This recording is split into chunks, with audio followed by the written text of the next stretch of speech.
This is Celeste DeCamps, and welcome to another edition of Changing Our Outlook from the Outside In. And my wonderful guest today is Chris Griswold. He is an improv performer, coach, lecturer. He works with people on their communication skills. And what I found interesting with Chris is that he has done a lot of research into the psychology of improv. So I wanted to talk to him today because I do believe that the mind-body connection is in full force when you were doing improv. Yes, so definitely. Welcome. Yeah, great. Thank you for having me. I'm glad you're able to do this because I know how busy you are. One of the things that I wanted to know, when you are working with people and helping them understand improv, what do you think is a block for them when they're concerned, they don't know what the next thing is to say? It's mostly self-judgment. It's mostly questioning every choice before making it. It's important to me to recognize, I think people in general think that improv is a comedy tool, but it was originally invented as a way by Viola Spolin in Chicago in the middle of the 20th century as a way for children who spoke English as a second language to be able to communicate and perform with each other on stage. And so it's a communications tool first and foremost. It's just that it became the tool of comedians. And so yeah, that's what I'm trying to get people to do, is kind of communicate with themselves, communicate with other people, and just kind of open up. And what are some of the tactics that you use? What can you do or say? Because I know when you are working with people, everybody has a different perception and like you said, that judgment. Right.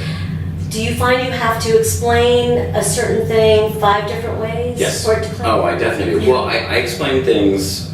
I have attention deficit hyperactivity disorder. Yay, me too! Mine is referred to as inattentive. It takes me longer to respond to things mentally. I've used improv to bridge that cognitive gap and kind of speed up my brain. I'm teaching other people to do the same thing. But one of the other things that has allowed me to understand is how people learn, because I didn't often have teachers or coaches that could teach me in the way that I needed to be taught. And part of that is I need to have something explained a couple different ways.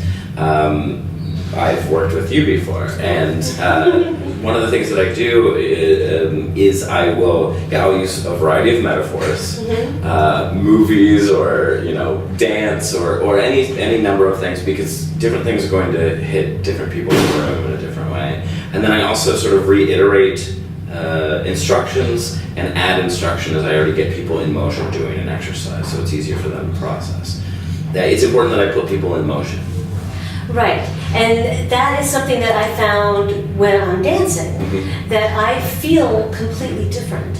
I feel like I'm in charge, I have the confidence. Right. Do you find that happens also in improv when you're getting people onto the stage? What do you think happens in that mind-body connection when somebody is trying to decide what character they're going to be? What character they're going to be? I don't personally think about it like that ever. I just sort of become something when I'm performing, and I'm trying to get other people to do that, to just open up and relax, release. It's like, I think it sometimes feels like, when somebody gets shocked by a live wire, and what happens is your hand doesn't let go, it clamps down harder. And I find the same thing with improv. People get nervous and they clamp up, they clamp down. And what I'm trying to get people to understand is that response is not serving them. And instead, freeing themselves up, releasing, is actually what's going to allow them to do that. It's important that people put themselves in motion in order to get into a flow state. You see that in sports psychology. You see it certainly in dance, right? You feel like you're in control. You don't have to think about anything except what you're doing, and you don't even really have to think about what you're doing. You're just doing it. You know everything that you need to do. I think a lot of times when people start doing improv, it feels to them like they're in the cockpit of an airplane that's falling out of the sky, and there's so many switches and they don't know what to do. Right. And I'm trying to show them that they are the airplane. Like they just have to be that, just be what they want to be.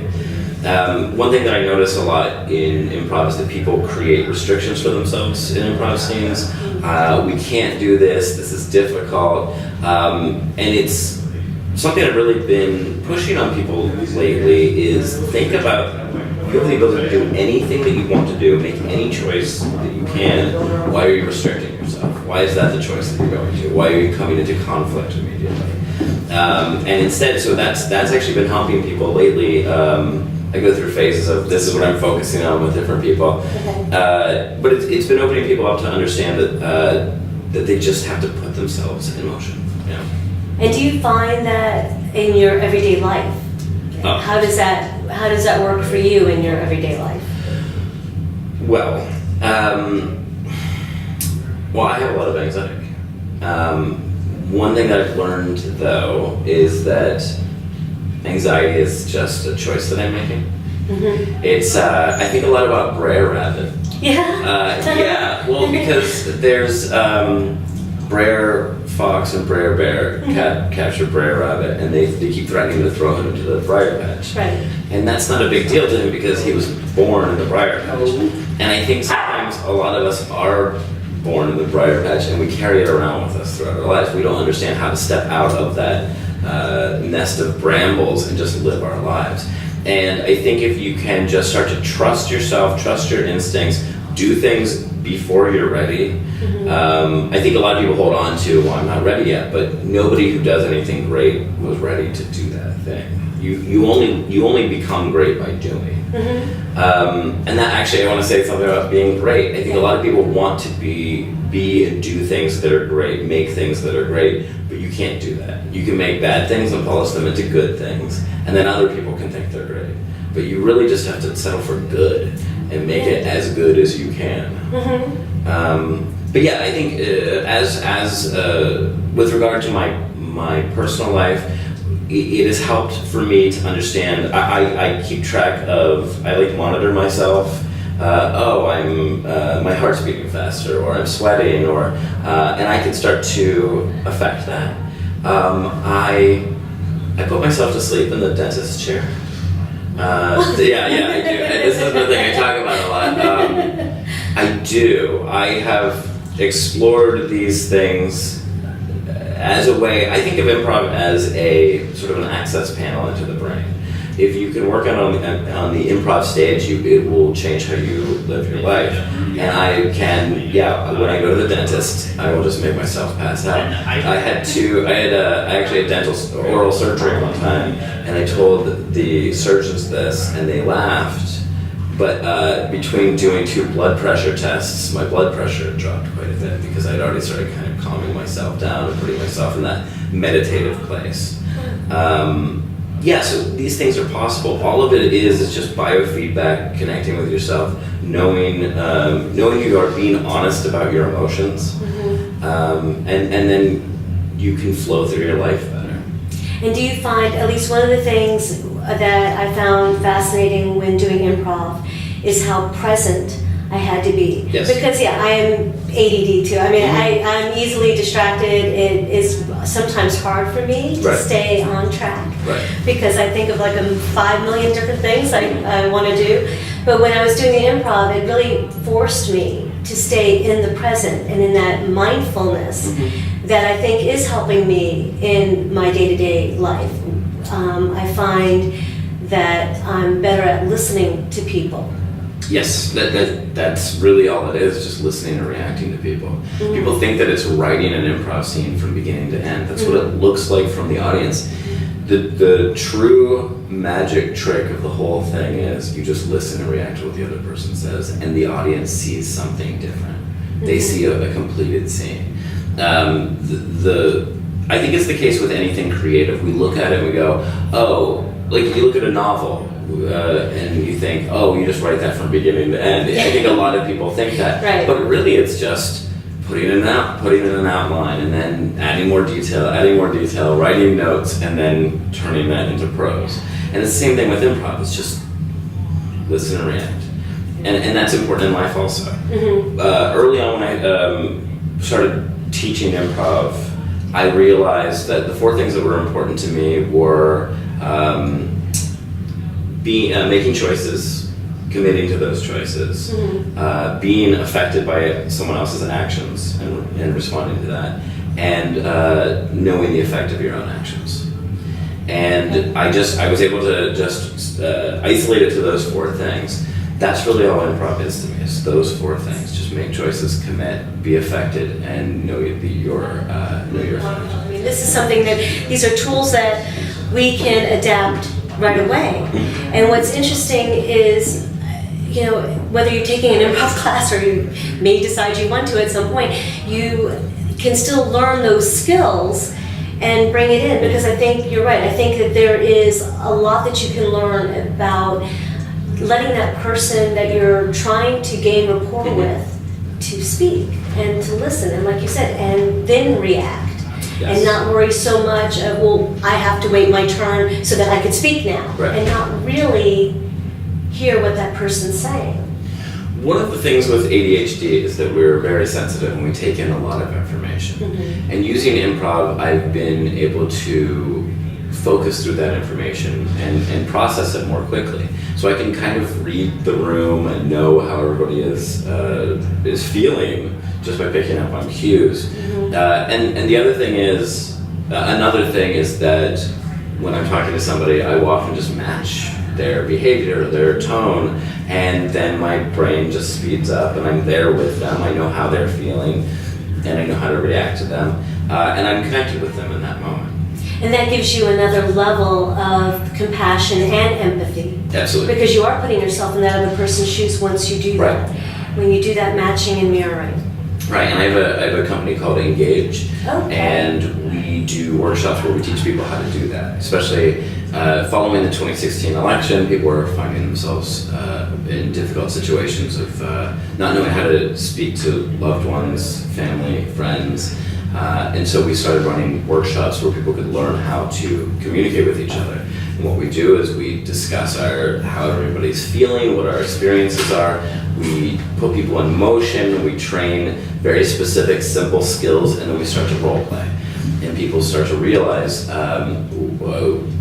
what they can be doing differently to connect more with their loved ones and to get their own point of view across in a way that their loved ones can understand.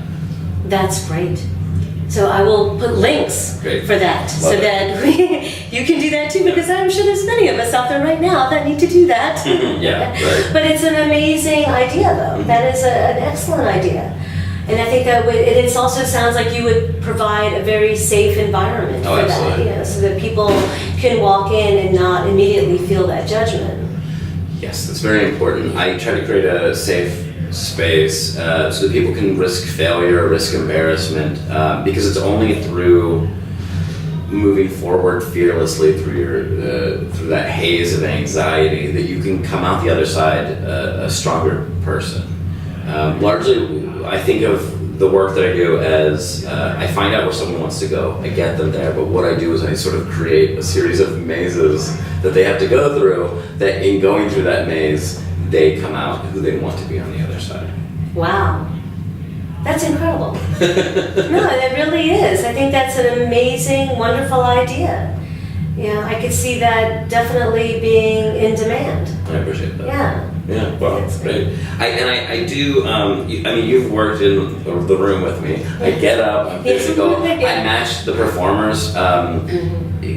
When I coach improv, it's actually kind of exhausting to me, but also enervating. I get very excited, but I'm connected to each performer every step of the way. And the same thing happens in these Engage workshops. We are there with the participants and letting them know that they are safe, that they are guided, that they are protected as they do what they're doing. Amazing. Well, and I did want to mention that I also do coaching over webcam. Please. Creativity coaching, life coaching. I do that over webcam. I've worked with people in Amsterdam and in Johannesburg, South Africa, just helping people, guide people through creativity, but also just through making personal choices and learning how to kind of connect with themselves and express themselves. That is just wonderful. I mean, it's very impressive, everything that you're doing. And I know all of the work and the research that you've put in to develop all of this, because I know what it was like doing improv with him. It was a huge learning experience, and I think something that should be taught more. I think so. It was something that I definitely would have liked to have learned when I was a lot younger in school. I think it would have helped me quite a bit, especially understanding that focus and mindfulness. It would have probably gone a long way for me. Well, some schools are teaching mindfulness now too, and they're seeing improvement just because of that. Instead of discipline, they're doing meditation. Yes, I actually posted some articles about that because I think that is an incredible idea to do, because discipline isn't going to help. Right. Yes, consequences are understandable, but if a child is just having trouble sitting in their seat, like I did, meditation would have helped a lot, I think, because I know how it helps me today to stay in there. Yeah. Well, thank you. I really do appreciate this. It's thank you. Great. You're welcome. And we will see you again. Thank you.